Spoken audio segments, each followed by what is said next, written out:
আজকের এই ভিডিওতে আমি আপনাদের জন্য নিয়ে এসেছি একটা প্রিমিয়াম এডিটিং প্যাক, যার মধ্যে আপনারা পেয়ে যাবেন 110টিরও বেশি মোশন ব্যাকগ্রাউন্ড, 130টিরও বেশি sound effect, transition effect, letter font এবং কপিরাইট ফ্রি ব্যাকগ্রাউন্ড মিউজিক।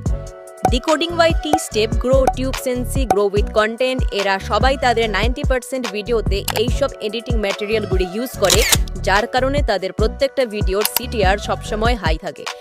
তাহলে চলো বেশি দেরি না করে দেখে নেওয়া যাক আপনারা কিভাবে এই এডিটিং প্যাকটা ডাউনলোড করবেন। আপনারা এই ভিডিওর ডেসক্রিপশন বক্সে সবগুলো ম্যাটেরিয়ালের আলাদা আলাদা ডাউনলোড লিঙ্ক পেয়ে যাবেন। এগুলোর মধ্যে যে কোনো একটি লিঙ্কে ক্লিক করলে আপনাদের সামনে এরকম একটা ওয়েব পেজ ওপেন হবে। তারপর এখানে ক্লিক করলে ডাউনলোড শুরু হয়ে যাবে। এরপর ডাউনলোড শেষ হয়ে গেলে আপনাদেরকে নিজেদের মোবাইলের ফাইল ম্যানেজার ওপেন করতে হবে। আমি ZArchiver ইউজ করছি, যেটা আপনারা প্লে স্টোরে পেয়ে যাবেন। ফাইল ম্যানেজার ওপেন করার পর এখানে ক্লিক করুন, তারপর ডাউনলোড অপশনে ক্লিক করুন। এখানে আপনারা ডাউনলোড করা ফাইলটি পেয়ে যাবেন। এবার ফাইলটিতে ক্লিক করে এক্সট্রাক্ট হিয়ার অপশনে ক্লিক করলেই আপনাদের গ্যালারিতে এডিটিং ম্যাটেরিয়ালগুলি সেভ হয়ে যাবে। এই ভিডিওটি সম্পূর্ণ দেখার জন্য আপনাদের সকলকে অসংখ্য ধন্যবাদ।